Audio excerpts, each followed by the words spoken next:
Okay, so good morning, good evening, good afternoon, wherever you are in this fantastic world of ours.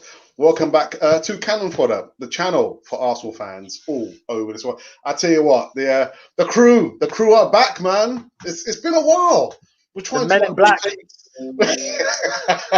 we tried to rotate the guests, and the motley crew are back. Everyone's wearing black. I'm not sure. And listen, we didn't plan it. We didn't plan. Say, hey, Raj, what color are you going to be wearing tonight? Yeah, we'll wear black. It wasn't planned. It just happened that way. It just happened that way. Really, believe me. But listen, we've got the full house back, and yeah, we've got lots of stuff we want to get into. This Easy Talk. Yeah, it's the Easy Talk because it's Friday. It's Friday because it's the Easy Talk. So before we get into it, I shall see you on the other side of this music intro. Oh my goodness, God help us.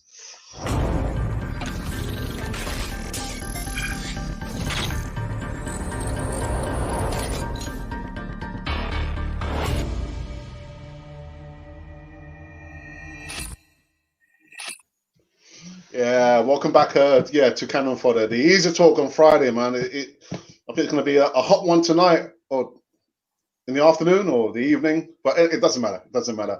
Make sure you guys subscribe to Cannon Fodder TV. Hit the bell notification button so you can receive all the latest news right here on this wonderful channel. And we are making our way to 10,000 subscribers. You know, but before we get into this segment of the Easy Talk, I want to give a big shout out to everyone who's celebrating Diwali for the next 5 days. Again, our subscriber base is very diverse. So those of you who are celebrating Diwali, enjoy yourselves and please stay safe. Okay. And a little bit of news, breaking news. Yeah, Mube's got his own segments. Yeah, Hennessy and Chill. My goodness. Congratulations, my friend. Congratulations, my friend. Really, really good. But the funny thing is, it wasn't like I said to my brother Ralph, who's my co-host, you know what, let's do another segment. Who'd be good for another segment? Oh, maybe Mube. It didn't work out. Mube told us, I'm doing my segment. As the chairman of the board, you got to make calls at some time. You got to make the calls at some point. You got to take charge every now and again. Hey, Mube, I hope you don't have any endorsement with Hennessy. Are you sure you don't have? I don't. I need they need to. They need to give me one. They need to hit you up. This is sort of advertisement on Cannon Fodder TV. Listen, that was me too soon. We're going to be working on that. Don't worry, we'll be working on that one. Oh dear. So let's get down to business. God, dearie me. Superman. The one thing that can beat Superman is kryptonite. Kryptonite would just kick him down all over the place. And you know what? Aston Villa are very much like kryptonite to Arsenal. Could not believe it. 3-0 or 0-3. Raj, we've got to break this one down, man. It's like it's kind of like how you say, mate, because I remember being at the Emirates years ago when it was opening game of the season, Arsenal Villa, you know, high hopes for the season as always. We go 1-0 up, Olivier Giroud, and I remember, like, you know, we lost that game. I'm pretty sure we lost that game, and I remember just Villa, what the hell? And I think a couple of years before that, I remember Gabby Agbonlahor scoring at least once, and I remember them beating us then. And then, you know, I remember them ruining our opening day at the Emirates with the 1-1. So I think you're right. I think there's something about Villa which seemed to really, really bother us and spoil our day. And I guess, you know, this was just as big a spoil as ever. I mean, geez, they absolutely toyed with us from the first minute till the end. It was just an absolute beating. It wasn't even something that we could feel mugged off about. We were thoroughly beaten, you know, and it was hard to get a breath in. I felt, you know, from the moment they scored their disallowed goal at the start, it didn't stop them. They just kept coming. They were better going forward. They were better defending. You name it. You know, I mean, I don't know what you guys think, but it was hard. Yeah, usually in games I sit there and I go, "Don't worry, this is a positive. That's a positive. We can build on this." And this was thoroughly one of those where I just thought to myself, I really hope we just put this out of the way and just move on very swiftly from this, because there was nothing pretty about that. You know, But you know, we put in the even in the WhatsApp group after 40 odd seconds when they scored that disallowed goal. I thought literally it would have been a warning for the guys to wake up, and they didn't respond. Well, actually, they couldn't respond. But Don Larry, your thoughts, man. Your thoughts on the game. You know, after that opening goal, I thought it would be an eye-opener for us that we need to be more careful and then make our defense to work very well and our midfield to stay strong. But all of a sudden, everything went apart. Like we always say, Aston Villa has become a kryptonite for Arsenal, because I know even during the days of Martin O'Neill, every time they always win our chances, they always win us. Even I remember in one season, I think 2009, 2010, we dragged fourth position with Aston Villa till the last match, until they lost that match, I think away to Tottenham or something. Then that was how we were able to make top for that season. It was tough. And when Aston Villa went down, I thought, okay, our enemies or our kryptonites have gone down. Then at least we have some a little bit of relief. And they came up again and they continue from where they stopped. It's bad. I don't know. We need to do something. We have to do something. Yeah. Chairman of the board, man. Now's your time.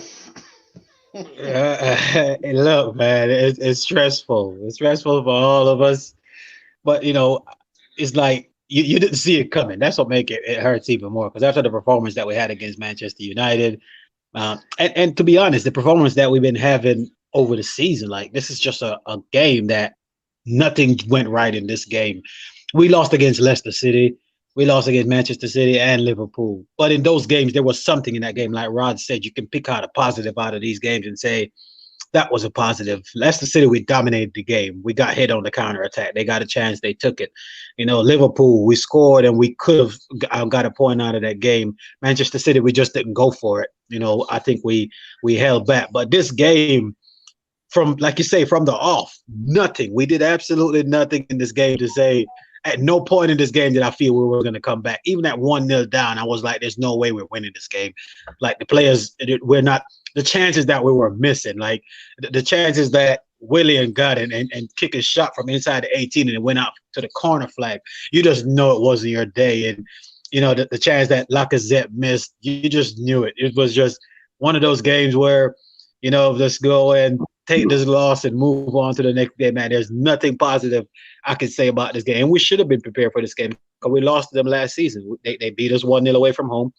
And we had to fight back from being 2-0. I think it was 2-0 down with 10 men at the home game that we played at. Aubameyang scored in the last part of the game. So we haven't had an easy ride against them. I just don't know what the players just wasn't ready. But you have to blame coach and players. It's hard to even get into these we talk so much about these players, and I'm fed up with all of them, to be honest, man. This game was just one of those games where let's write it off, throw it in the trash. I just forget about it. I don't even, it's one of those games. When we came back from beating Man U and the kind of display we put up that day, I was kind of okay. As rest of mind, I had a rest of mind that okay, Aston Villa, bring it on. We should be able to break that jinx this time around. But everything just went apart. The player and the first goal was supposed to be an eye opener. It's supposed to be a warning to us what we should expect. So I don't get it. I can't say. I don't know what really happened. And like I said, I kept on blowing away chances at a crucial time and an important game.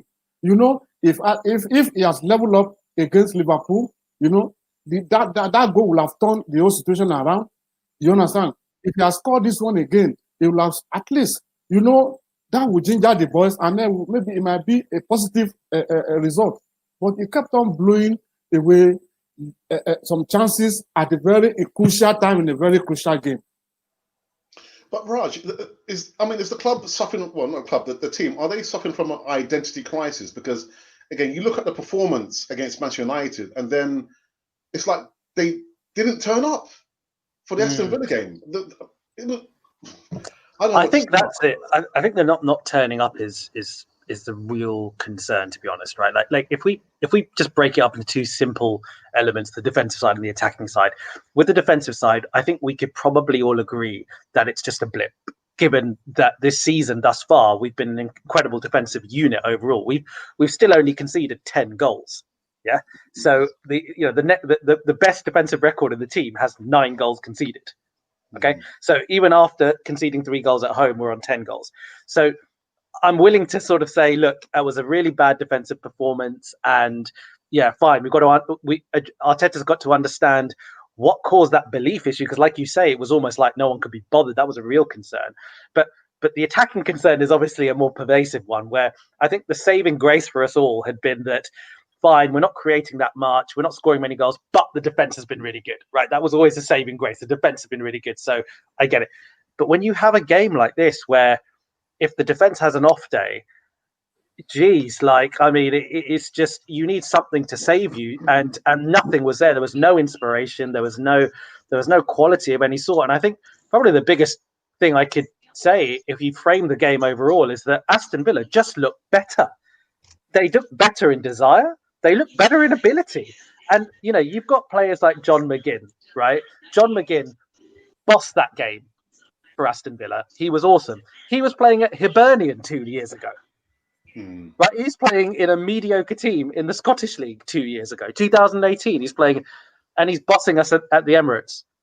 There's a real concern there with I think, there's been a couple of really interesting points I think made on Twitter, which I'm sure we can discuss later. But I mean, Arteta, a clear characteristic of Arteta is that he is giving players constant instructions during a game, and in some ways, that's kind of a fresh change from the Wenger era, where Wenger very specifically didn't do that. Wenger very specifically used to say, I don't want to give players instructions during a game because I think it's up to them to find solutions. And he was very quiet. Arteta's the opposite. He's giving instructions constantly. And you wonder a little bit, is that getting a little bit too much for these guys? Are they getting a bit worn down by it? I'm not sure, but it feels like it a little bit, because when you looked at Villa, they looked inspired. They looked like they were making things happen. They all looked like they had a little bit of X factor. And you looked at our guys, it was like they were waiting for an instruction. They all waited for someone to tell them what to do. Is it? I don't know. Is this an experience? I'm not sure. Yeah, but we even have a severe chronic problem up front. We've got both our strikers who are off form, Mube. Laka missing a bag full of chances. William, to a certain extent, all but these strikers, they are off form. I'm just wondering, why is it Arteta is playing certain players who are clearly off form? Once Thomas Partey went off, we looked even worse. We looked worse. The game was done. Yeah. Once he went off at halftime, I pretty much know the game was. There's no way we're going to be able to win a game with El Nene and Ceballos playing in the middle. That's just not a combination. That's the thing a problem I have with this team. And I know what you're saying about strikers being off form. I agree with Lacazette is off form. Aubameyang, I do not agree with. He's not even getting a chance to score. That's not being off form. It's the coach's problem to put this guy in position to be successful. He's a winger. He created a chance for Lacazette. He created a chance for Willian. That's what wingers do. If you put a guy out on the left wing, you want him to put crosses in the box, not score goals. Yes, he do score goals from out there from time to time, but as a winger, your first job is to create, and that's what he's been doing. He created a chance for Willian, and he created 2 chances for Willian and 1 for Lacazette, and they didn't put him away. Now, coach, at some point, the coach has got to make a decision here, because, like you said, Lacazette is off form. For some reason, Pepe can't get a game, but you expect him to come in for 10 minutes and take over for Willian. But it's the right side of our field is not set up for success whatsoever. And it don't matter who you're going to put over there. You can put Willian over there, Pepe, Nelson. It don't matter who plays in that right position. The success of the team does not flow to that side of the field. Everything is on the left side. Our left side of the field is so just basic playing. You got Tierney over there. You have Saka playing over there. You have Aubameyang playing over there. Lacazette be drifting out there at times. The left side of our field is so crowded. No one has space to do anything. And that's why we're not seeing the best of Aubameyang. In my estimate, that's why you're not seeing it, because everything is like a left side of the field. The right-hand side of the field, there's literally no one that plays on the right-hand side of the field. Bellerin overlaps and Willian come inside. That's literally what goes on over there. No one else make a run at it. And this come with coaching. They've been coached to do that. You can see it. That's just how they're going to play. This play with position, 4 at the back when we're in position, 5 at the back when we're out of position. This is okay when you're playing against teams that you have to defend well. When you're playing at home against Aston Villa, this 5 at the back that we're doing, this is just I know we're trying to be more solid defensively, but even if Aston Villa was to come in and sit in a low block, they didn't. They come out and they attacked us. But last year when they did it at home, they sit there in a low block and defend and then hit us on the counter and got a goal and win 1-0. If they came to the Emirates and do that Sunday, we still wouldn't score the goal because we're lacking ideas. There's no idea going forward. And that's the most frustrating part about it. You have to play players that are on form, but then you have to, as a coach, if something is not working, you have to change it. He made the changes, but he doesn't change the formation. He just take a player out and put a player right back in it. We're trying to get a goal, and you still have your top striker on the left wing. You put Nketiah in, but you still left Aubameyang on the wing. Change it up a little bit. Maybe go 2 up top. Maybe put Pepe in a little bit more. Pepe can play as a second forward. He's done it before. You have to try something different. He takes out Lacazette. You put in Nketiah. It's the same thing because it doesn't change nothing around him. You take out Willian, you put in Pepe. Nothing is going to change. It's the same way we're playing. You're just switching out the players and expect it to be a different result. As a coach, you have to be able to change your tactics. And I know James always talk about the Leeds United manager. I forgot his name off the top of my head. But you can see when they're losing a game or they're winning a game, and not just him, but I'm just using him as an example because he's an experienced coach and I do rate him. You have to be able to change your formation, change the way you're playing to suit your team. Not every game is going to be the same. You can't just set up at the first minute and say, this is how we're going to play right to the last minute. It doesn't work that way. And I think that's where he needs to get better. I'm not letting him off the hook. But these players also, man, these players, Lacazette, you guys know I'm one of the biggest fans of Lacazette, but I've had it with him too. Like really have. There's lots of points. There's lots of points, Mobe, that Mobe's made, which the stats back up to a T, right? Like you're talking about this kind of this great amount of talent that we've got on the left-hand side on paper. Now, what's clearly happened this season is opposition teams are setting up to stifle that. They're really overloading that side to stop things happening on the left-hand side, to stop Aubameyang being effective. Because at the end of the day, he was playing on the left-hand side towards the back end of last season. We were scoring loads of goals from that side. Okay, but teams have changed how they defend against us. And even in the few goals that we've scored, let's think about it. Let's think about a few goals even recently that we've scored in Premier League games. The penalty that we scored against Man United came from a move on the right-hand side. That was a Bellerin combination. That was Bellerin who was there, who won the penalty on that right-hand side. Think about Sheffield United, right? There's 2 goals against Sheffield United. Cross comes in from the right-hand side, which Saka scored. Pepe's goal comes in from the right-hand side. We're getting a lot more space on that right-hand side because teams are overloading on the left-hand side. But the quality of what's happening on the right-hand side overall is fundamentally weaker. Hence, we end up with far fewer goals than we would like because when things are going, the space that's available on the right-hand side, people like Willian aren't able to really utilize it, or they're not doing what, say, the equivalent would happen if it was on the other side. So it's a really tough thing in that respect that Arteta needs to look at, and he needs to figure out, well, look, teams are doing this now. I need to change. I need to do something different. I need to just figure this out. And fine, with a more experienced coach like Bielsa, maybe he has the experience to call upon to change things.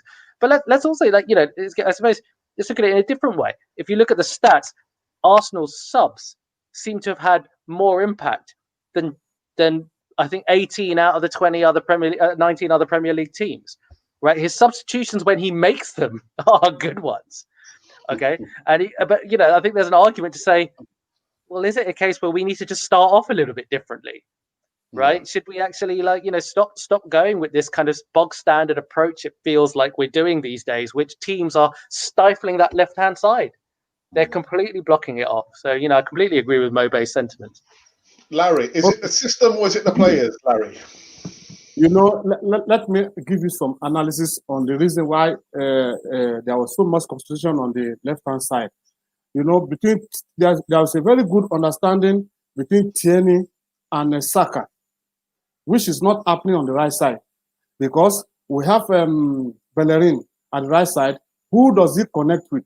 William or Pepe, that's supposed to be there to get such connectivity, is on the bench. William sometimes is being put in the middle. Who will Hector Bellerin give ball to? So the movement, and then also our captain, who happened to be our goal scorer, is also on the left side. So all the concentration, all the passes goes into the left side. Between Tierney, when ball moves from Tierney, it goes to Saka. Saka is on the left also, and also on the at the same time, Aubameyang, who's supposed to put in the goal, is also on the left side. Even sometimes you notice that even when ball moves from the right side, they will still pass it to Aubameyang at the left side. So it makes it look like all the about 70% of the game it comes from the left, and that's why it looks to be choked. And teams, opponents are beginning to notice that all our games is on the left side. So all they do is they put their man, the best of their men on the left to play through left. And once Bellerin is displaced, Holding is not as good as Gabriel, who's on the left side. So there comes a goal. And also, at the same time, you can see when Partey left, the defense collapsed. It seems now that defense is being built around Partey. So I think Partey should also be guided seriously, not to be sustaining injuries. You understand? So those are the reasons why. Because until you see, anytime Aubameyang is moved into the middle, we will have a spread game. Because from the left, ball will come from the left, ball will come from the right, ball will come from the back, which is the middle. You understand? All concentration are on the left because our goal scorer is on the left. And also there is a good communication between the Tierney, the left back, and also the Saka, who also plays from the left. So that's why our game is concentrated on the left.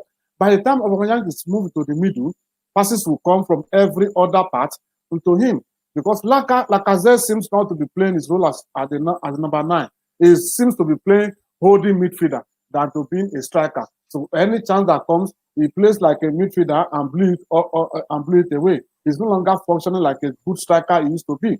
So let Arteta move Aubameyang into the middle. We have people who can cross from the left. I don't understand what Aubameyang is doing from the left.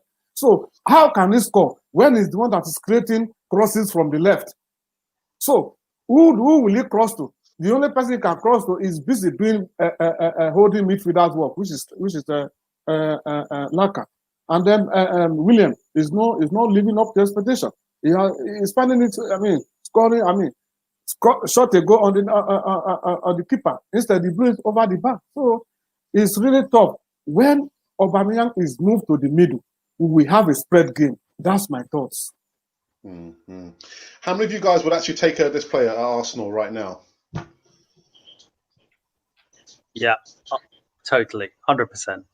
Yeah. What a talent! He's such a talented guy. I mean, you know, he bullied us at times. He really did. And you know, I think, but then at the same time, you know, Alex, I think you probably got to think of it as well. It's all well and good. You can have any player in the world, but if you need to play them in the right way, and you need to give them, you know, freedom in the right way, etc. And that's what I was just about to say. I was just about to say that. Exactly. Yeah, I was just about to say that you have to be able to make your player. You get your best player, and you make him successful. You build a team around this player. You don't use your best player to try and make other players better, which is what we're doing with Aubameyang. He's our best striker, one of the best strikers in the world. This is equivalent to Bayern Munich moving Lewandowski to the left-hand side of the field just because he can cross a ball. It doesn't make sense. But we're not going to change it. And then what frustrates me most about the situation is when you do take Lacazette off the field, you bring on Nketiah and still don't put him in the middle. He's third choice striker right now at our club. This is mad. This is the craziest thing I've ever seen. Even when we're losing, we're trying to get a goal. We're chasing a game. We refuse to put him in the middle of the field where he could get us a goal. We saw it last season when we got knocked out of the Europa League. He was playing on the left-hand side. He took Lacazette out, put him in the middle. He came up with the goal that we needed. Too bad our defense couldn't hold up, so we got knocked out of the cup. But that's what he can do. That's why I'm saying Arteta is just changing from when he first started. He used to make these decisions. Now you just I think he's being a little bit stubborn with the stuff that he's doing. Like, I said he's a left winger. I don't care what anyone says. That's how we're going to play. That's where he's going to play. Like, at some point, you have to change it. Like I said, it's off form. It's not like he's not getting the chances. We can't say we're not creating for him. He's getting the chances to score. Okay, so we can't say we're not creating chances. Of course, we're not creating as much chances as we used to or we used to seeing, but clear-cut opportunities. You have to let the keeper, if the keeper save the ball, I'm not going to complain about it. The goal, the one that he got against Liverpool, one-on-one with the goalkeeper, a top striker, you put that away.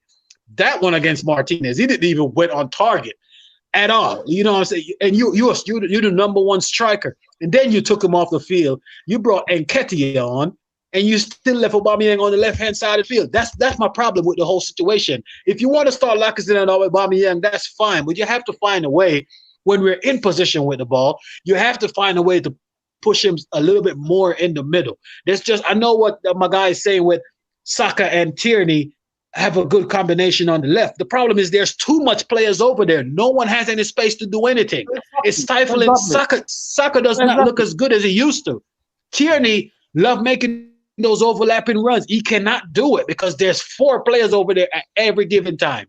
There's Saka, there's Tierney, there's Aubameyang. Lacazette is usually deeper than the rest of them. And then you have one of our midfield too is going over there to help him. When the ball come in the box, there's literally no one in the box. No one, but whoever is on the right-hand side. That's how we are playing.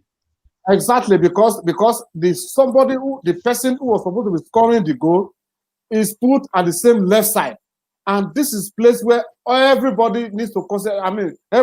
This is the direction where all the midfielders has to put their passes to. He's the main guy. He's the main guy who's supposed to score the goal. That's why the left-hand side is choked. I don't know why Arteta is doing that. I saw his statistics when he was in Dortmund.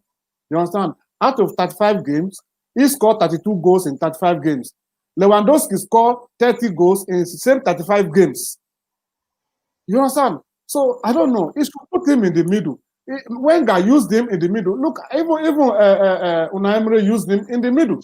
And if you watch, we was complaining as fans too. This is what we get as fans too, because when Wenger and Emery did bench Lacazette and play Aubameyang on front, and all of us was here, including me. Yeah. Why don't we start Lacazette? Not all of us were complaining, but you see, you can't satisfy the public. Everybody has his own perceptions to anything. The way you see it is not the way I see it. It's not the way Raj sees things. But I wasn't complaining. I never complained about Unai Emery for any game. You understand? Because the man took us to Europa League final. And at that time, Aubameyang was playing from the middle. Did you watch his 2 goals against Valencia? I mean, I don't know when he was actually playing from the left. The problem is he got the license to go in the middle. Now he doesn't do that at all. He was still playing from the left on the Emery when we did play them both. The problem is now he's not even trying to go in the middle of the field. They don't even allow him to come in at all. And I don't understand this issue of Arteta with Nketiah. Nketiah is not ripe enough for big game. It's not to change Lacazette and put Nketiah. Why is Pepe on the bench? Our best 3 for me, our best front 3 is Pepe, Oba, and Saka. That's the best front 3. I'm telling you right now. William cannot be compared to Pepe. I'm telling you, but I don't know why William get games ahead of Pepe. All right, let me go into the live chat. And I've got to say, actually, I thought Martinez had a good game. I'm just saying. It's anything to do, mate. What are you talking about? Martinez didn't even had a save to make. Didn't even had a save to make in the game. I'm just saying. Hey, listen. His team won. I'm not going to take nothing away from him. He got a clean sheet. His team won. You guys know I'm. But guess what? We can't blame our goalkeeper for the goals that we concede either. So it was not a game for goalkeepers. It was lost in the middle of the field. They were better than us, and that's just the way it is. They just bust us. They just came and bust us because I don't understand why we have 10 players in a box and they still score a goal. How do you fathom that? How do you explain that to fans? Let me go into live chat. Because it's just starting to build up now. So I've got my moderator, my moderators. Monty says, hi, Alex, and hello to the Cannon 42 family. Good evening to you, Monty. I hope you're well. It's been a tough week. It's been a very, very tough week. Says, please leave a thumbs up and subscribe if you're new here. I've got Ashley D, who says, hey up, power to the Gooners. And I've got the real John Wayne. Good evening, John Wayne. He says, here we go, lads. Greetings to you all. I've got Amit, who's one of our members. Says, hello, everyone. And our other moderator, David, says, big up Alex, Ninja, Larry, Mube, Monty. Of course, a big shout out to the Cannon 42 family. Bless you all. I hope you are all well. Please like and subscribe to the channel. Who else do I have here? Here's a question for you guys. Alex on the panel. Does the Arsenal have the worst recruitment in the league? Raj. I think it's a bit harsh. I mean, like, you know, if we look at the players who have been our better players in recent games in this season, you know, you probably have to pull out the new recruits, wouldn't you? You know, I think Tierney's been fantastic. Gabriel's been arguably the best centre back in the league this season. You know, he's been so good. So you know, there's two good signings there. I think all the recent signings have generally been pretty good. I think that you probably got. I think Amit's got a good point if you look at it from the perspective that somehow we end up in situations where we have a lot of players that we want to get rid of that are on contracts longer than we would like them to be on, and we need to probably look at that perspective now. Hus Fahmy, who is in charge of contracts, is gone now, right? Now he's left, so actually now we've got, you know, that's no longer his responsibility. So maybe we'll see a different strategy. But no, I mean, my personal opinion is we absolutely don't have the worst recruitment team at all. I think we're getting a lot better at recruitment. I think that the proof will be a few years down the line what our squad looks like, you know, building on the players we've signed in the last 2 years, plus kind of whoever else comes. So we'll see. But yeah, I share his frustration sometimes with some of the players that we can't seem to get off the books. He goes on to ask, well, actually not a question, it's a statement. We got Javinho once, now we've got Pepe. Can we ever get a decent winger? Larry. Listen. Pepe is a decent winger, but it's just that the coach is not using him as he's supposed to use him. You understand? Why should he be on the bench? Pepe has not really been tested. It has not really been used. You understand? So we have a very good recruitment. I'm telling you. See what Gabriel is doing. See what Partey is doing. See what Tierney is doing. At least that's why we have a good and solid defense now. With a defense that we can boast of, and now we are getting the best defense in the league since in Wenger days and what's his name again? Our former coach. In their days, we always been whitewashed by Man City, by Liverpool. But it wasn't so like that again. So the recruitment this season was good, but the execution, the use of the players is not good. That's what bothers me most. Is Jack Grealish better than any Arsenal midfielders, Mube? Better than every Arsenal midfielder. What you mean? No, bar Partey. I mean, our midfielder is pretty dire. I mean, there's no competition. I mean, we really don't have much midfielders at the club. We really don't. Out of that Partey, I mean, we have El Nene, we have Willock. Ceballos is not our player. I think people forget that. We don't have much midfielders at the team. So if you're talking about our midfield, yeah, he's definitely going to get in Arsenal midfield for sure. If we're going to play a midfield three, other than Partey, there's not another player in our midfield that can prove anything against me. And it's not just a one-off a game against us. We've seen that since Villa been in the league. Even when they didn't have the team that they has now, he always stood out as their best player. And he's been doing it in the championship. He came up, he's doing it in the league last year, even though they had to fight off relegation. But he was their best player, and he's doing it again this year. So for sure, he gets in their midfield, hands down.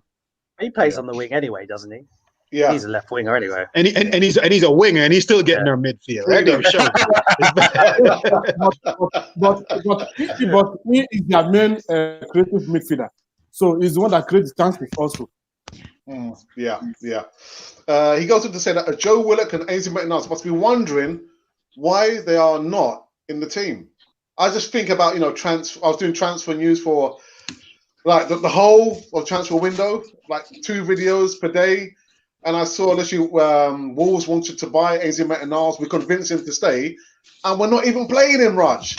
We're not even playing Ainsley Maitland-Niles. Yeah, I think, in fairness, okay, like then let's ask the question, if who'd you start him over? Because at the end of the day, at the moment, what we seem to be doing is interchanging between him and Saka, right? Depending on the situation, like either Ainsley starts or either Saka starts. It seems to suggest if we want to be a bit more attacking, we go with Saka. If we don't, we go with Ainsley. And so it's kind of one of those things that I sympathise with the coach a little bit with the case of Ainsley, because I'm not sure that he is guaranteed he should be on the team sheet every single game, unless we think that he can play in the centre of midfield and he's better than our options there, perhaps. But Joe Willock, I think, is a really interesting one, because I think on the face of it, he does represent something that is lacking. I can't remember who it was, but I was reading an article, today, and it described the chaos that Joe Willock brings as a positive thing. And I kind of understand that. Joe Willock is a little bit more of a live wire that, perhaps can be good. But I also recall a journalist saying that, when Joe Willock plays, it's very clear that Arteta is constantly telling him off, right? Constantly telling him, go here, go there, don't do this, don't do that. And perhaps actually that's the answer here. Perhaps actually with Joe Willock, Arteta looks at him and thinks, well, for all the good things that he does, I require a lot of positional sense in this team. I require a lot of very specific things from my midfielders to do, which he just isn't doing, or it's not coming as naturally to him. So I think part of the issue is Arteta's jigsaw, right? Every game is such a tactical thing where everyone has such an important role to play that if he feels that you're not going to do your job, he doesn't play you. And again, I think, to Larry's point previously, this also relates to Pepe, right? Because I think with Willian, I think the way that Arteta seems to look at it is, okay, at least he'll do the things that I need him to do, right? He'll follow my instructions. And I'm worried Pepe won't follow my instructions. And I think at the moment, Arteta seems to be siding on with players who he believes will at least follow his instructions. And I'm not sure if that is proving to be the way that we should go. And maybe Arteta will change his mind about that. And I think Joe Willock will be someone who would probably be quite successful if Arteta turns around and says, do you know what? Fine. Fair enough. Just go do your thing. Right? Definitely. That's exactly what this team needs. You need a couple players. You can't have 11 players doing that. Don't get me wrong. Because then we look like we used to look when we used to go all out on the Wenger, and then we pick up 4 and 5 away from home against the big teams. But in every team, you need a couple players that are willing to take risks. Pepe is going to lose the ball a lot because he's the only player that does what he does. He takes player on. That's what happens when you do that. You lose the ball. But every now and again, it might work. You might have a chance. You might get 2 chances that he just going to put a decent ball in. The problem is Willian is not doing that. I don't see him doing a lot defensively. And then the first goal that we conceded the other day was all his fault. He gave the ball away in the midfield. You see what I'm saying? So that's the problem. When you have players that's not on form, you have to take them out the limelight. We have these Europa League games coming on. Willian was just brought in and just threw right in. Like, he didn't even have a chance to work his way in the team. I'm probably thinking when he signed the contract, maybe they told him he has to start or something, because he came in and from the off, he's been in the starting 11. And you only had 1 good game. Pepe hasn't even started a Premier League game. The only one he started was against Manchester City, away from home. That's the only game that he started. Everything else has been 10 and 15 minutes. But then you call for consistency from these players to make him play. You cannot be consistent playing 10 minutes a week in the Premier League.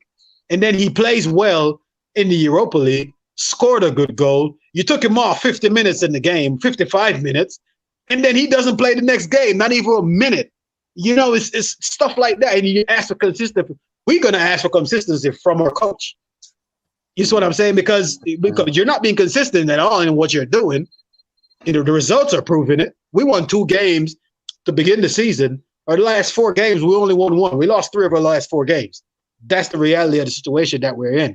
You know, we're not even playing. It's not like we're playing the Europa League games and we'd be like, yeah, we're playing way better in the Europa League games. It looks the same, you know, and the players that are playing in the Europa League game, at some time you have to start giving these players a chance. Joe Willock shows something different in the Europa League game. You can see him popping up in the box. You can see him taking a shot. You can see him driving forward. Is he the finished article? No, he's not. But he do something a little bit different. He's not even worthy of being on the bench. Like he can't even find a space on the bench for him. That's the problem that I'm having with this situation. Oh dear. One more before we go into the next topic. David says, why is it the manager never sees the same problems as every fan can see? There are problems that need addressing, yet the manager always seems to not understand what it is we see.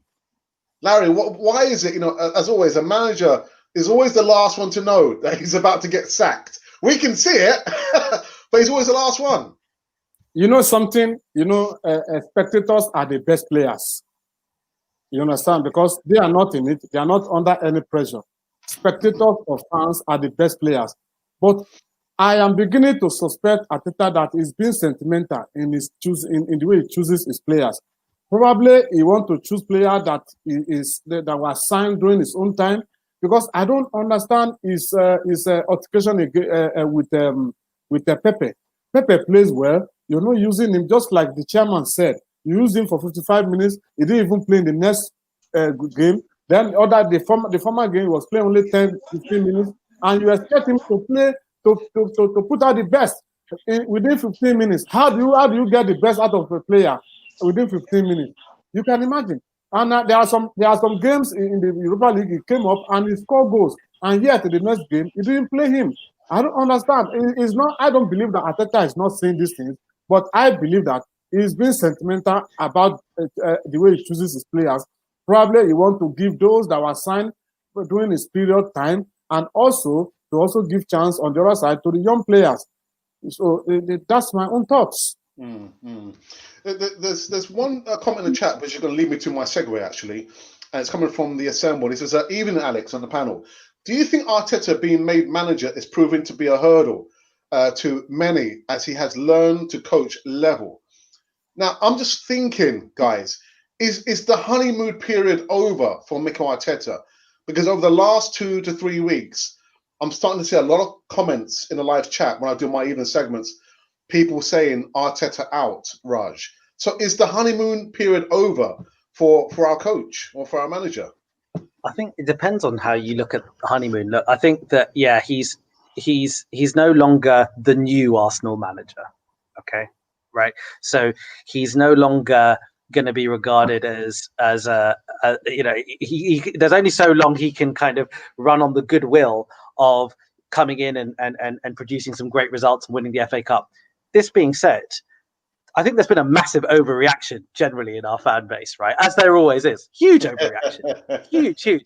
Like the Arteta out stuff. I mean, this is just absolutely ridiculous, guys. Like we as much as we spent most of this segment criticizing Arsenal because we had a terrible result, and it's, you know, and that's therefore why we're doing it.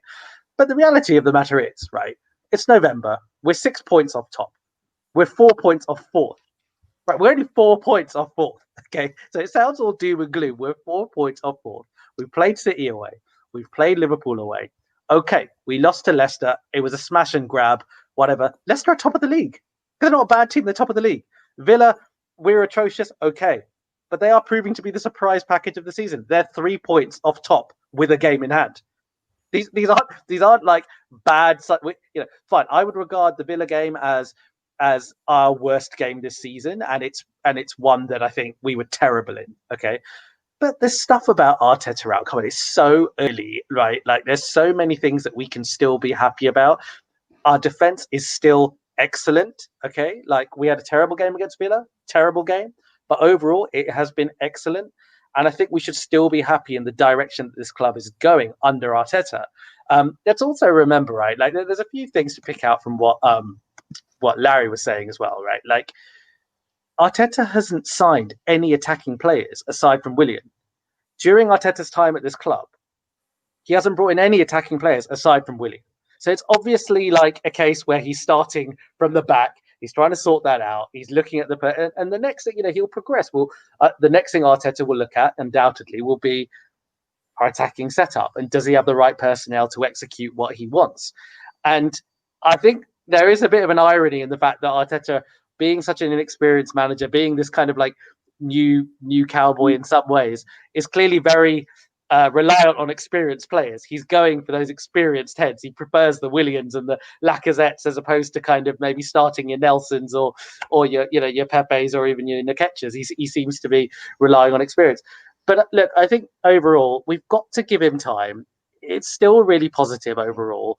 We're rightfully criticising our performance against Villa. We're right to do that as fans, and from what we saw, I think it was terrible. But let's not get ahead of ourselves, right? Let's just relax a little bit. Talking about honeymoon. Yeah. Honeymoon. Is a way of setting up how a marriage will be. You understand? That's just the understanding. Arteta can make his stay in national look like honeymoon days for so as long as he stays. That is, if he performs very well and also takes advices and do things the way the fans want. You understand? So the Arteta out is too early, but it depends on him, because like right now, tell me, Alex, let's be real here. You understand? If he loses the next 3 games, what are we going to do? Are we going to still believe in him? You understand? No one will believe in him. You understand? If most especially if we lose to Tottenham, it's a problem. And I'm not seeing how we will beat Tottenham with the way we are playing.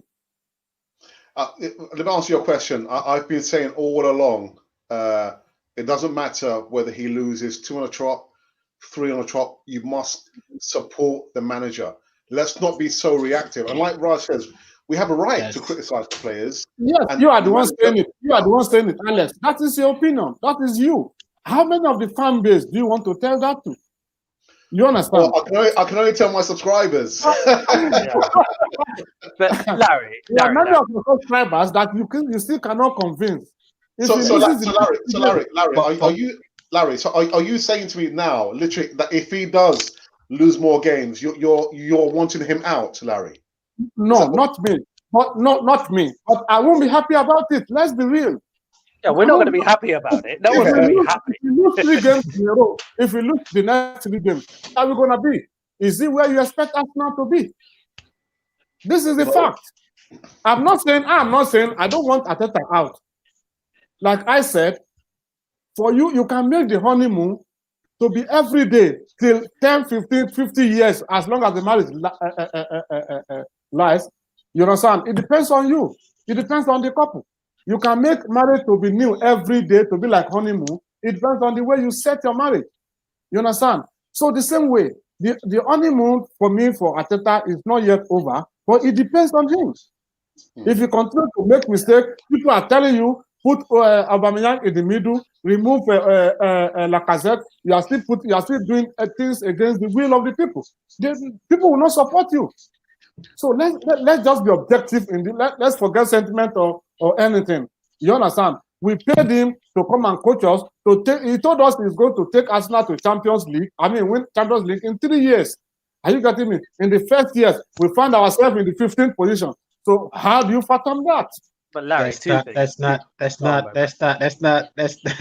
Larry. We're 7 games into the season, and listen, 7. We're 7 games into the season. Like Raj just pointed out, where he said he wanted to take us back to the Champions League. He's 4 points off doing that. Like there's still 31 games left to go. I agree, but what about if you continue to fail? But we're gonna lose more games this season. You can put that put that in a book. We're gonna lose. I kept on asking one question. Why should we be afraid to play Leicester? We want to play Crystal Palace, we'll be afraid. We want to play Aston Villa, we'll be afraid. With all due respect, I don't think we were afraid to play Leicester City. I'm gonna take you back on that, because was the only game this season that we totally dominated from start to finish. We dominated that game. Yes, we did not take our chances. We scored a legitimate goal. But we lost. We scored a goal and it got chalked off. It's just something that happens in football. So if Arteta was to Guys, if Arteta was to lose, one at a time. That VAR has been disallowed. After all, the first goal of Aston Villa was disallowed. So I don't want to take that. But we lost. Why should we sleep and we allow the long ball to come in? Hey, Larry, you're Arteta out, man. You got to attend. No. I'm not for Arteta out. Honestly, I'm not for it. But like I said, he should make the honeymoon to continue. But Larry, you got to remember as well. Some of these players are still from the Arsene Wenger era. You know, so he's only had one transfer window to try and make some way forward and evolve the squad. So you've got to give him time, and we are going to lose games. We're going to lose some more games. Oops, sorry guys, you can't see me. I know we are going to lose games. Alex, but we don't lose funny games. Why should we ever? We play very well against Man U. Then we went down against Aston Villa. Did you see? It was really an embarrassment. Yeah, it was. If you want to lose, you lose gallantly. You you just won Man U at Old Trafford with one goal, and they could not reply. That shows that we really and we bullied them, and we were happy, thinking that we'll carry that into Aston Villa game at home, and they came here, they boss us around. Hey Larry, let me ask you a question. Do you think Liverpool is a poor team? You say? Do you think Liverpool is a poor team? No, they are not poor team. Okay, but they had an off day against Aston Villa, and they picked up 7. I know. That's what I'm saying. That's what I'm saying. That's what Roger's trying to get at. Yes, I don't think you're letting them explain it. Aston Villa has average players, but they have a very good team. I mean, they're 3 points off the top. Yeah. They're 3 points off the top. How many of them are 20 million? How many of them is 20 million? Take out the number 10. How many of them are superstars? Okay, you're right. Compared to Arsenal, compared to Liverpool players, compared to Man City players. But they have average players, less costly players, but they form a very balanced team. That's what they do. They did. Yeah. And they took on Liverpool, they shred them, they came again to us, they shred us. I think what we're basically saying though, right, is that arguably, the Villa game is our only bad game that we've had this season. That's all I'm trying to. That's all I'm trying to say. Like it's like, so we can't look at it as a pervasive issue where we're now going, oh, he's got no idea what he's doing and da da da. Like it's not like we beat West Ham. How many teams have struggled against West Ham? Right, like as in like. You know, Leicester. We struggled against Leicester. Against West Ham. Forget about but we beat them. But we won. Yes, how did we win? We were just lucky. We struggled against them. You can't say that. Like we can't say that. But Leicester were lucky against us. So you can't give it and not take it. You see, that's what you're doing now, Larry. You're saying that we were lucky to beat West Ham. Why should we give them that chance? But I'm just saying, listen to yourself. Listen to what you just said a while ago. Listen to what you just said. You said we were lucky to beat West Ham. But then you said Leicester beat us. Leicester were lucky to win the game that they won against us. Listen, Chama, I am speaking and I'm talking as an Arsenal fan. I'm not talking about football. I'm not talking as a football fan. I'm being sentimental right now about Arsenal. And it's telling me, this is what I'm saying. You know, it's still, okay, look at. What's his name now? The striker, Leicester striker. What's his name? I forgot it right now. Vardy was on the bench at 80 minutes. The coach said, "Okay, man, go into the team, and I know you can score." And he did score. It's an embarrassment against us that every time Vardy should score us. You know, we already believing that. I listen to other podcasts. You understand? We already be afraid that Leicester is coming against us. And Leicester is being rated as we weren't afraid. But we weren't afraid. We completely. but we completely outplayed Leicester. We completely outplayed them. Okay, what we was dominated. the result? As an Arsenal fan, are you happy? Are you happy that Leicester beat us? Of course, I'm not happy that we lost. I'm not happy that we lost. I agree to what all of you are saying. You and Chairman are saying. I'm not throwing it away. I agree. But as an Arsenal fan, I'm not happy that we want to play Aston Villa. Then we'll be afraid. For what? Yeah, okay. But there's two. I think there's separate things. I completely agree with your assessment on Aston Villa. I am completely unhappy from start to finish. I think we've covered that extensively in this segment, right? Yeah. We're all completely unhappy with everything. How can our 10 players will be in a box and Aston Villa still 4? That's fair. We are afraid. We were afraid. We were jittery. That's what it means. Okay. Larry, let Raj finish his point. I know you're very, very. No, I think. Raj, I got your point, Raj. I got your point. I'm just annoyed. That's all. Look, I am too, mate. I am too. But I think that we also owe it. You know, we're on we're in a very privileged position to be on a fan channel like this, and I think we do, have a responsibility to sometimes keep a bit of a level head, right? There are some channels who might not do this, and I've always admired Cannon Fodder TV for keeping a pretty level head, right? And I think that we need to just look at it and take a step back. I see there's no need to get as freaked out as some of our fan base are getting. We can all be upset that we lost games. We're all upset that we lost games. We'd obviously rather win games. Of course we would. And Aston Villa was useless, like from start to finish, and we've said all that. Agreed. But I think, and let's go back for a second to David's actual question, right? Because David's question was around the fans seeing stuff that Arteta isn't. Why does this stuff like this happen?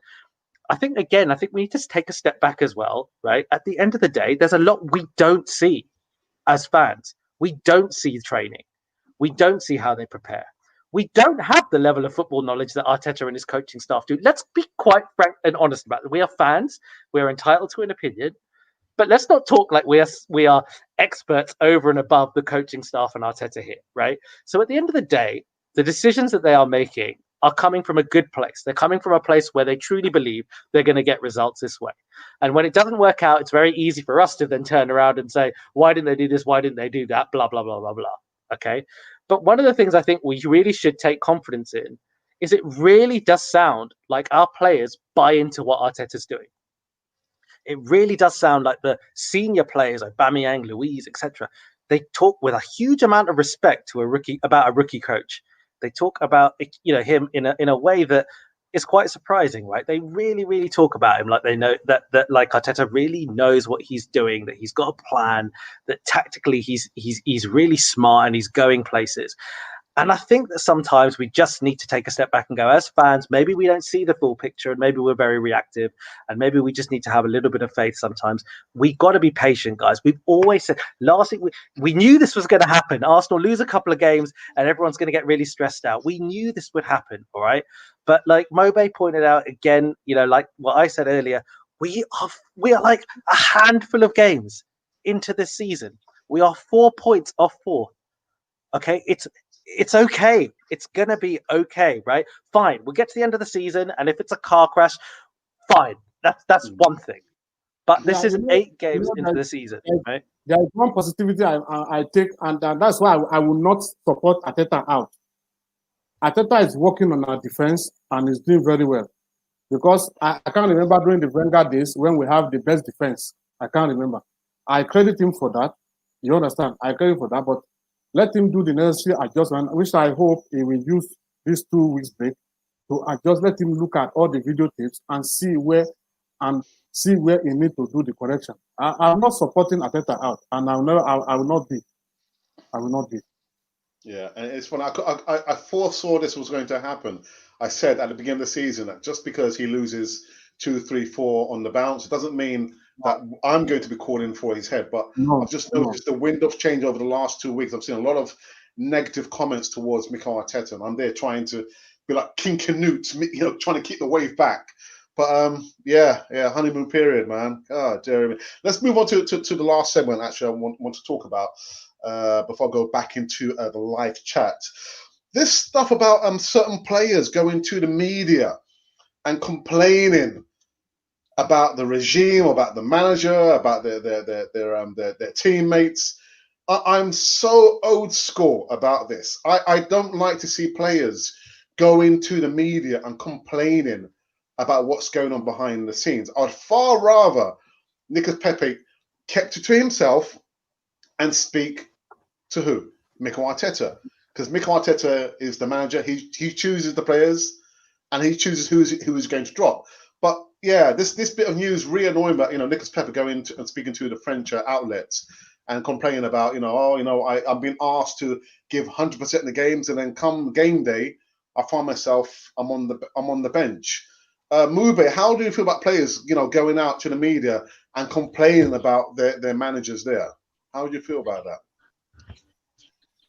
I'm not a big fan of it, but unfortunately, that's the way it is in this day and age. With the media, with social media, with all the stuff that goes on, and everything is going to get taken out of context too. I don't really buy. We see it happens all the time. You see journalists ask Aubameyang, "Do you want to play up top instead of playing on the left?" They've been asking this for years, and he always said he want to play as a striker, but he's going to do whatever he's got to do for the team. So this is something that's been going on. It's just going to get highlighted because Pepe is really not playing. And if he's asked a question, you're not going to expect him to. If he doesn't answer the question, he's going to get the same reaction.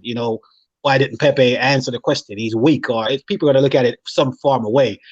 I would rather him come out and tell us as fans, what's true. We don't really know what's going on behind the scenes. We would love for the club to come out, like just a prime example, the Ozil situation. Nobody still till this day don't know what's going on because, everyone got their own story. They just build up what they want to build up over it.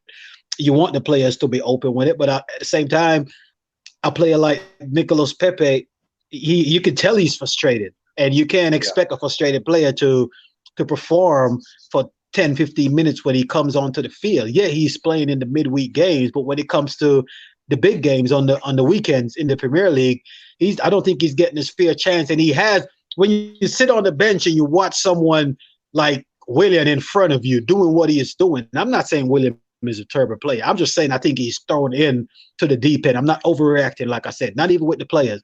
It's 7 games in.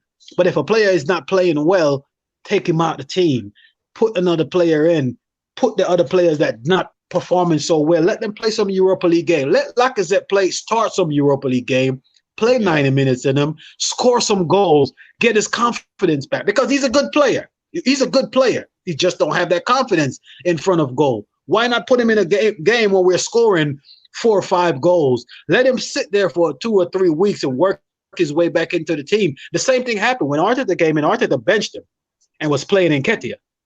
Remember he was playing Eddie for a while, and he put the pressure on Lacazette, and then he came back and he played well towards the end of the season.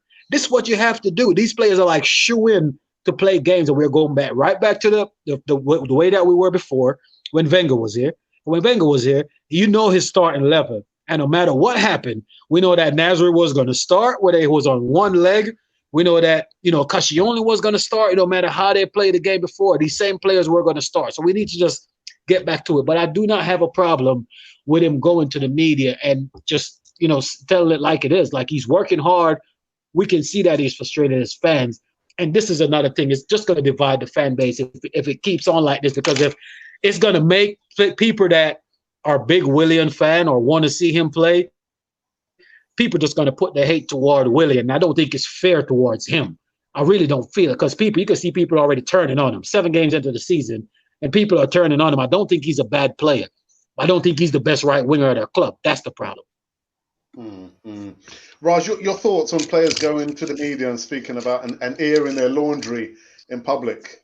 Yeah, I'm like in total agreement with Mobay. I feel like it's really hard. We're really harsh on players in that way, because they get asked questions, they give an answer, and then the mainstream media in particular, they flip it in a way that they put a narrative around Nicolas Pepe hits out at boss Mikel Arteta. It's absolute nonsense. Have you seen his quotes? There's nothing in his quotes that I disagree with, or I actually think that he was out of order to say in any way. I mean, I've actually got them in front of me, right? Well, the things I've said, I'm happy he said these things. He's saying a player who plays is happy. For me, I would like to play a little more to find a smile again. Why? That's a good thing. Why would we want a player who doesn't want to play more, right? And then the interesting thing is, because there's the quote that you mentioned, Alex, right? Where he basically says, he wants me to be 100% focused during the 90 minutes of the match. Afterwards, I see during training, I will be a substitute the following weekend. Now, here's the thing. Even the way that that quote comes out doesn't necessarily make proper sense in English. It's translated from French. Okay. That's translated from French. The essence of certain statements, the essence of wording is lost in translation often. I think, again, that's one of those where it sounds like he's basically saying, oh, he's telling me to do all this stuff, and I do it. And then actually then he puts me as a sub. I don't think he's saying that at all. Right. And later on, even he basically says, like, the coach speaks to me. He has assistants who are there for that. But it's frustrating for any player to be on the bench. Of course it is. Why would we disagree with that? And then he says, a super sub role. The coach makes his choices. It's up to me to show him that I don't have that role. That's fantastic. That's all you want to see from a player. The player is basically saying, it's up to me to show the manager I don't deserve that role. Let's also go back. I did it before we came on because I knew we'd be talking about this because obviously you kindly shared the agenda with us. Pepe gave an interview in January and he spoke about Arteta in January, right? And he very specifically said in that interview, Arteta is very clear with me as what he expects from me. And it's up to me to do those things. Okay. So, and that was a stage where Pepe was playing. Arteta played Pepe in every game after when Arteta first started. And Pepe is saying he's very clear with me as to what he wants. Now let's go back to this thing about Arteta that we know. We know Arteta has these non-negotiables. We know that he's very clear with his players. He says, I need you to do X, Y, Z things. You do those things, you play. You don't do those things, you won't play. He's been very clear with Pepe. And clearly, Pepe perhaps hasn't done those things that he has asked him to do. Okay? And so I, for one, I'm very, very pleased with Pepe's attitude. I completely take a different reading into this situation. I dislike how the mainstream media have put these hits back at Arteta. He's unhappy. He's this. Yeah, he's a footballer. He wants to play. He wants to start games. But he recognizes he needs to do what the manager wants him to do, and he's going to try and prove him wrong. That's what, as a fan, I want a player to say. I don't have any issues with this. That's what I want to hear. Yep. Larry. I don't have any issues. He's on mute, Larry. You're on mute. Yeah. You know, a newspaper, when they want to, they need to give a very attractive caption to attract you to buy. And when you buy, you see that even what was written is not even related to the caption. It's just for you to buy. You understand? For me, I'm not sure that the Pepe went to report to any media house. He was interviewed, and I think what he said was very, very diplomatic. He was very diplomatic in his answers. And I don't see that what he said looked like he was annoyed. He said any player that plays will be happy. And he wants to be playing again, and so that he can smile. It's a very diplomatic answer, which I really, I dock my heart for him, for not even putting across his emotions, because it's frustrating. You came in as a star man with 72 million pounds. You're feeling cool that you will always be getting games. Then all of a sudden, you always get only 15, 10 minutes. You understand? And even in some game that you play a game and you did very well. The next game, you're not playing. You know, it's very frustrating anyway. No player wants to sit on the bench. You understand? So that's just the thing. I don't see it as if he went to report. When he was asked a question and he answered, and the way he felt about it diplomatically. I don't think Arteta should take any offense with the way he answered. So that's my own thought. Okay. Let me go into the live chat just for the last one before we wrap this one up, guys. Got one here from Tore Hakim. Good evening, my friend. He says, hi, Alex, and I'll come for to your family. Arteta needs to know that we don't have a creative midfielder. Our matches this time around shows the same problem. We don't create chances for the attackers, Raj. Well, yeah. Clearly, we're not scoring goals. And I mean, I don't buy this idea that he doesn't recognize this problem.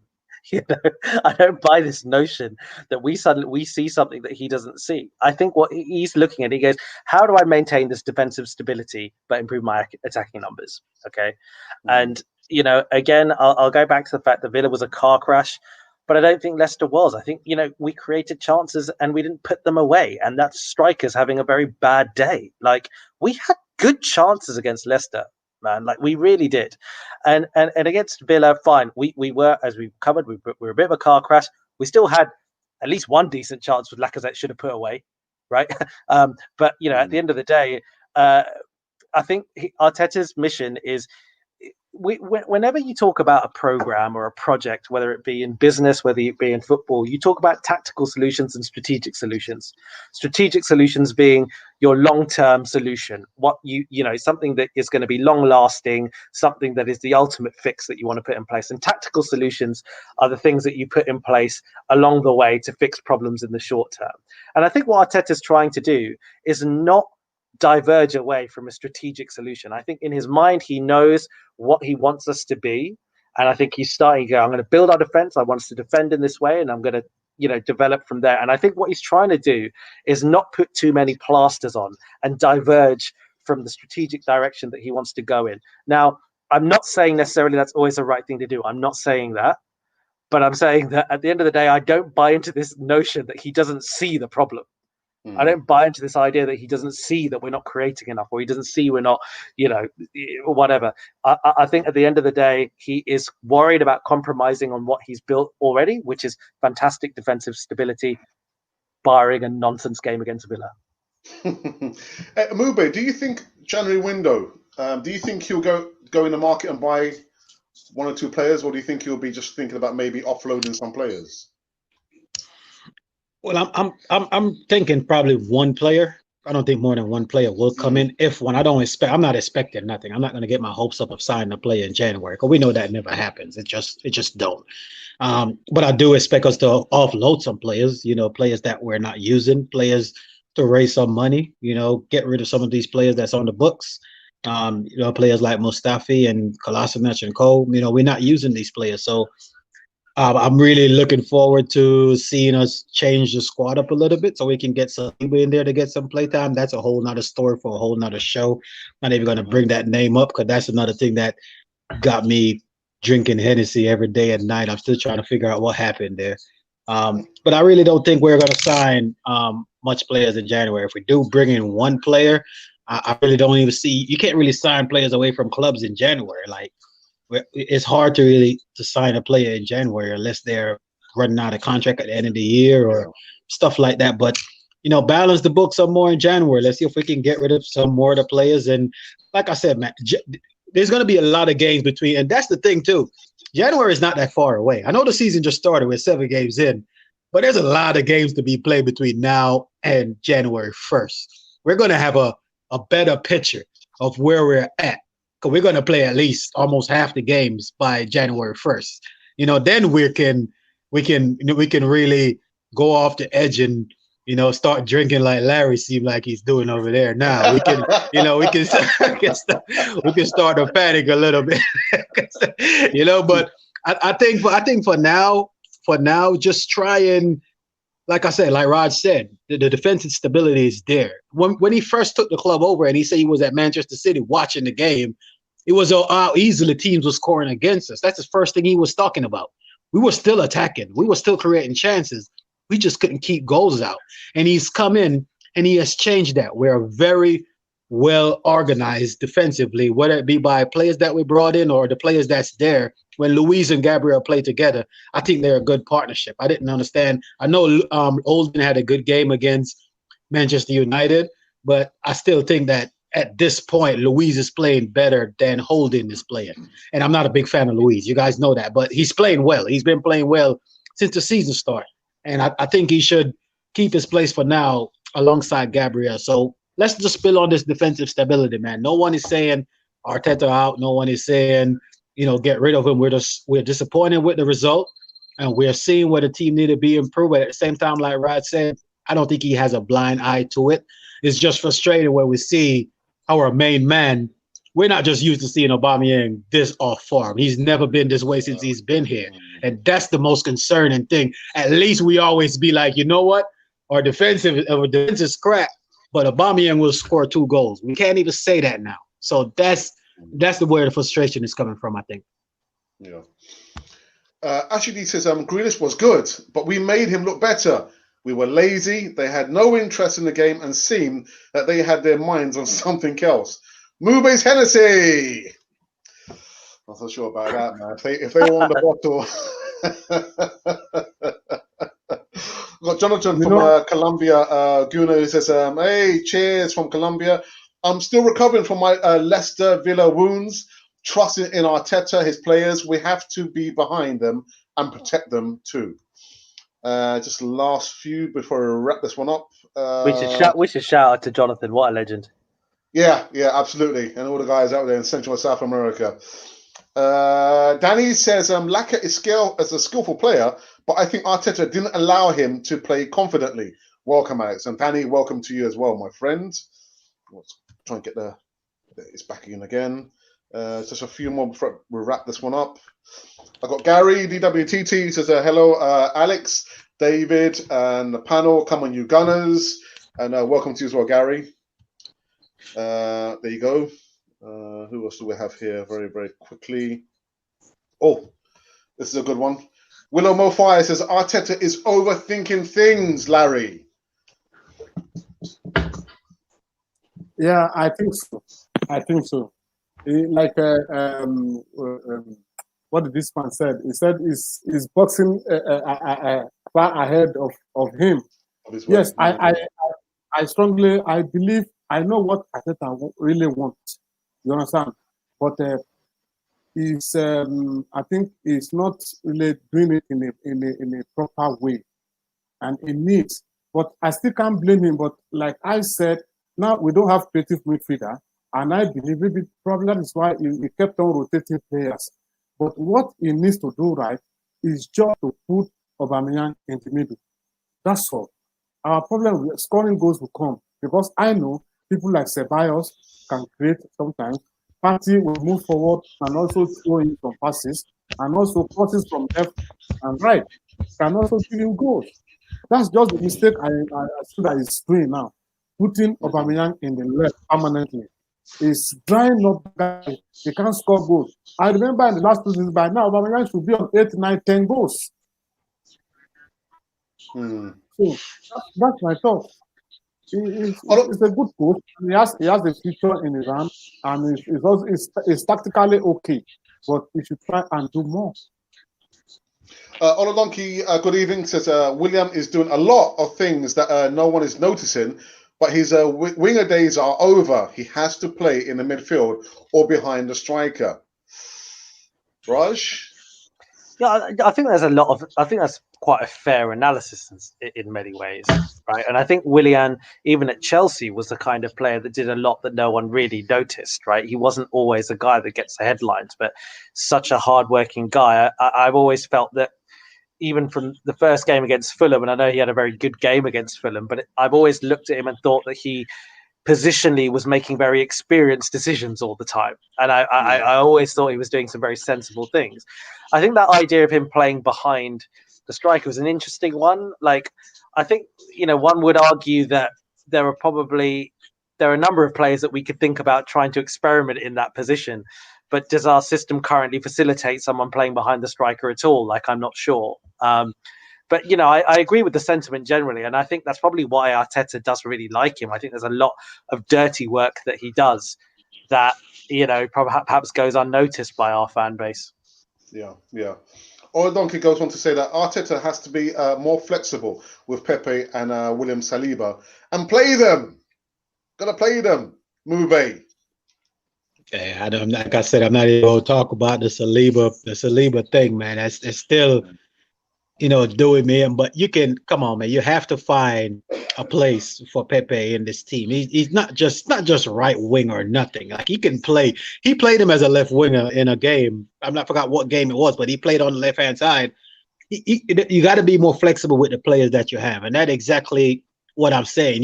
You can try players in different positions. I don't have I don't have a big problem with you playing Aubameyang on the left. Just give him the license to go in forward, because you got to look at it like this too. And us as fans, we look at it that way. But what if he put Aubameyang in the middle and drop Lacazette, and then we're still not scoring goals? Now what? Now he look like he's out of ideas. We have to look at that too as a possibility. It's not just a shoe fix. Move Aubameyang in the middle, and we're going to start scoring goals. I don't think it's that easy. You know what I'm saying? It's not just that simple. So you have to look at it from his point of view too, because if he was to change it now and move him there, and then we're still not scoring goals, now everybody's going to say he's out of ideas, because now what do you do? You know what I'm saying? So I don't have a problem with him trying to play two forward at the same time. It's just that you have to be more flexible with your positioning. You have to be able to move these players around. You have to be able to give these players space to work. A player like Saka needs space to work. He's good at taking players on one-on-one. He isolate the wing back, and then Tierney go around. He can whip across in. These are the things that they can do, which we're not being able to do. So for sure, man, I think it's just we can't overreact. Like I said, it's 7 games in.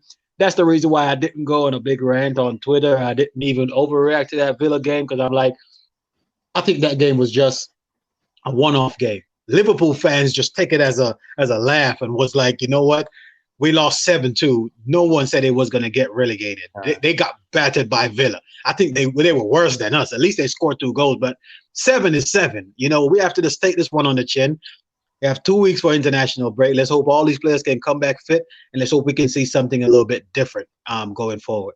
Yeah. And Alex, can I just build on what Samin Mobe said, right? And I'm going to say 2 contradictory things here. But one of the things I'll say about the point you made about oversimplification. Now, I saw a really interesting piece of analysis that someone had done on Twitter, and it was around how Aston Villa approached their pressing against Arsenal. And it blew my mind, because I never really thought that teams would look at it to this level of detail. But they were showing about how the Aston Villa players, so specifically, I think in this instance, Watkins and Barkley, were pressing Arsenal's forwards in a way in which the direction of which they were approaching the press was blocking off the passing option consistently to our midfield pivots. So this wasn't even about, are we pressing or are we not? It's around the direction of your body and movement whilst you're pressing to block off a pass to a midfield player. The intricacies at which football is operating right now is just phenomenal. To say that, we move Aubameyang to a central striking position and our problems are solved. Football has evolved to a point where the detail is just mind-blowing, right? To say the least. But at the flip side, the bit of the contradictory thing that I will make is a really interesting point that I read in Arsene Wenger's book, My Life in Red and White. It's a really interesting point that he made, where he basically just said there is evidence to suggest right now that the amount of statistics that are involved in football, I think the point is the amount of kind of intricate detail and stats and data that's involved in football. There is evidence that suggests that players are very demotivated by this. And players feel that it's taking individuality and creativity out of the game. So that on the flip side is something where, on one hand, I guess what I'm saying is, we really need to appreciate the very specific requirements of the game now, the detail that's required that every player has to follow to execute a game plan, right? If teams like Aston Villa are doing it, then we certainly need to be applying the same level of detail. But then on the flip side, that can clearly demotivate and stifle some players. And in some ways, maybe you need to be a bit more simpler and just allow players a bit of a license. I don't know the answer. I'm very glad that I'm not a manager who has to solve these, these quandaries. But I think that we really need to, as a fan base, really appreciate that football is not simple. And at the same time, getting that balance is something that it's very, very tricky to do. Listen, here's a showstopper. Sean Peters, trust me, if these results continue, the fans will turn. This is what I'm trying to put across. The only thing that I'm just showing an example of what you should expect from fans. Mube, I'm just trying to show the example of what you should expect. If the result continues like this, the fans are going to turn. Are you getting me? So, and for me, I don't want Arteta to have problem right now. He's a young coach who is brilliant with his work and is very good at his tactics. You understand? If you look at the big teams, he's showing as if he has better tactics than them. Our loss to Liverpool was just due to player mistakes. It's not that Liverpool played better than us that day. It wasn't. We played a very good game against Liverpool, but it was just a player mistakes. So at least he has met the club 3 times and he lost only once. He beat him twice. You understand? He has also met Pep Guardiola, who was once his boss, and it was 1-1 right now. So it shows that he has good tactics, but I don't want him to have problem with fans. So this is my thoughts. Yeah, that's the one thing that we're not going to be able to please all of them, though, Larry. That's for sure. You're always going to have one set of fans that's going to. You have these fans out there that's just waiting on something to happen that didn't want him in the first place. There's some fans that didn't want Arteta at this club and do not support him regardless of what happened.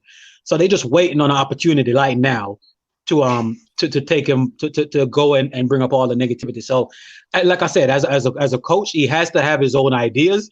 He has to live with them, and as fans, we have to just wait and see. I'm giving it. Let's just go back to the old days where we usually look on the Premier League table and say, 12 games in, we have a better idea where this is going. Let's just go back to that and just look at it. Let's just say 15 game in the season, which will it probably be by January 1st. Let's just see where we're at January 1st, and then we'll have a show. Me and Dan Laurie will be on the show again, and we'll take it from there. But until that, yeah. But there's one thing, on one condition. I hope January he'll be able to get I believe if he gets a good creative midfielder in January, he will do well. And I am thinking probably he was waiting, then he will be able to shift Aubameyang to the middle. I'm not saying it's automatic, but I know that if you put the player in his best position, he can perform better. Are you getting me? That's my own argument. I'm not saying it's automatic that it's one goal. No, he starts scoring. Yes, but I am sure if there had been a good creative midfielder and Aubameyang is in the middle, he will have scored goals by now. Now it's on goal drought because he was doing the crosses to who? I'm going to give Levan J just the last shout in the live chat, and he says, "Evening, guys. Patience is needed. If Arteta doesn't finishes at 8th again or below at the end of the season, then we can criticize. Trust in the process means you can expect bumps in the road. Example, Aston Villa." Dear, supporting Arsenal, man, continue to the bottle. Yeah, that's true. That's true, but we don't have to lose embarrassingly. This is my point. If you lose gallantly, fine. That day it was embarrassing. I didn't complain much against Leicester game because it was not embarrassing. You understand? Hey, Larry, I think we have a few more coming this season, so strap on the seatbelt, buddy. It's coming.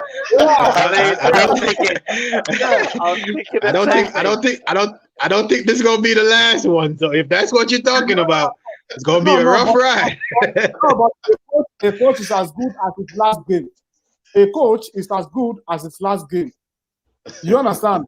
So how about if we go on a lockdown again? What happens? So you don't leave what you can do now till tomorrow. It's good you do it better right now so that you get.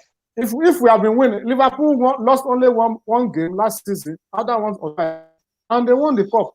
As a Liverpool fan, who would not be happy? You came out of after beating Man U, and then you went down badly against Aston Villa. Let us look at these things. I'm not saying that's the end of the game.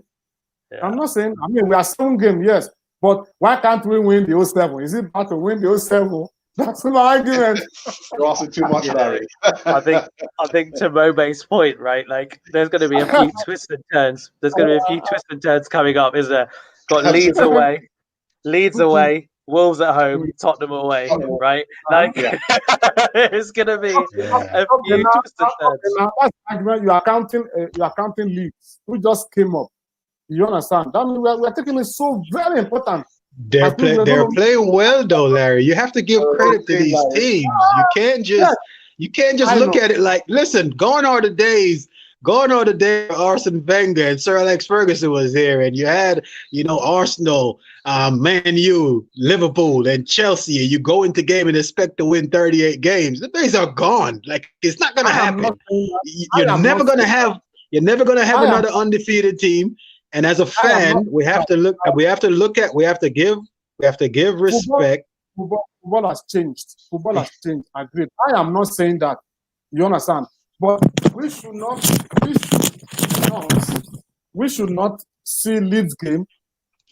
You are counting. Wolf, we are afraid. Leeds, we are afraid. We are looking at it. I didn't say we are afraid. I didn't say we are afraid. I just said they're tough. They're tough fixtures. Guys. Listen, guys. I see when we want to play Chelsea or want to play Man U, want to play Man City. It is not. That's where we are seeing it. Wolves game, we are taking it as, we are playing Wolves. Hey, how are we going to do it? For the record, Larry, before we get off live stream, before we get off this live stream, I was never scared of playing Manchester United, and Alex can tell you that. Never. I do not rate Manchester United, not even a little bit. Leeds are a better team right now than Manchester United. But they have pedigree more than Wolves. They have pedigree more than Leeds. You understand? That's the past. That's the past. It's not so shy. You don't have no pedigree. He's a PE teacher coach at Manchester United. He has nothing. Okay, that was the past. How about Chelsea? How about Man City? How about Tottenham? On that basis, you could say that Aston Villa have more pedigree than everyone. Aston Villa have got a European Cup. You can't rely. It's all absolutely, about. Yeah. Guys, listen. I'm going to call this segment to Easy Talk to an end. It's been a very, very interesting one. It's gone a lot longer than I actually thought, to be honest. But God, dearie me, covering the Aston Villa game. Yeah, the honeymoon period is over. We'll have to wait and see. And of course, players talking in the media. Alex, this is what you expect when you have Gunas on the show. You have me and you have Raj. This is what we will spend more than the time. So we will spend more than expected. It's been a good time. It's been a good time, and it's gone very, very quick as well, as usual. But again, guys, in the live chat, I do apologize. I didn't get to read all the live chats there. So big up to everyone who came in. I just viewed. I saw the numbers just beyond 40 live viewers. Thank you for sparing and sharing a time with us on a Friday evening or afternoon, wherever you are in the world. But Mube Guna, make sure you go over and check out Mube Guna's segment. I tell you what, Hennessy, Hennessy, man, to sponsor you, man. Make sure you guys check it out, man. Leave the comments in below. Leave the questions in below. And like I said, no one bring up Ozil's name because it's going to be very biased. Don't even do that because don't expect me to say anything bad about it. Not going to happen. Orlando. Orlando, there you go. Mobe, I look at everything from a finance point of view. I'm an accountant. So they should pay you. NSC should pay you. Larry, listen, we're on the case already, man. We're on the case already. But Larry, Raj, always good to have you back, my brother. Always good to have you back. Yeah. Thank you. It's going to be tight. All the time. Say again? I said, once you have all these three people on your show, it's going to be fight all the time. Well, I hope not, man. Let's try and keep it civil here. I'm just joking. And of course, last but not least, Raj, my friend. Thank you for coming back, my friend. Oh no, it's an absolute pleasure. I love being on the show with these guys, right? Like absolute legends. Love it, Larry. Love it, Mobe. And thank you, Alex, so much for having me. That's all right. It's a pleasure. So so this end to another Easy Talk. We'll be back next week, Friday. Although the panels will be changing, we're trying to put people on a rotation. And believe it or not, there's a small waiting list of people. Yeah, that I've had to hold them back. There's only so many people I can have on each Easy Talk. But just kind of bear with us. We'll try and get those people who've kind of sent me an email to get on the Easy Talk. Oh my goodness, who would have thought? And Alex, you know what? Like, if the press asked me, how I feel about being on the bench. Okay, if they ask me the question, if I answer that I would like to be playing, please do not take it the wrong way. Okay, please. I want to be here every Friday. Me and my baller. Do not put me on the bench, Alex. I need to be here every Friday. I won't take it personally. That's it. So that's it to an end now. Again, guys, I do apologize to everyone in the live chat. I didn't get to read all the live chats, but look, usually in the week, I get to the last chat. And also I saw there's a slight problem with the followers on our Facebook page that I lost a link and it came back on again. But yeah, so you've heard it from the crew. The crew just giving it like hardcore. And we're all wearing black. I'm not sure why. Why are we all wearing black? I'm not sure why. What's going on there, man? What's going on there? I'm not sure. We just came out of Aston Villa game. Yeah. The depth of being able to defend properly. We still money that embarrassment. We still money it. Larry. Anyway. For those of you who are thinking maybe or maybe not subscribe to Cannon Fodder TV. We're making our way still to 10,000 subscribers. So help us get a little bit closer to that. Make sure as well, when you see Mube's segment, put your questions there. Don't mention the number 10. Don't mention Leno. Don't mention Uber. Don't mention Laka. Actually, don't mention the whole team.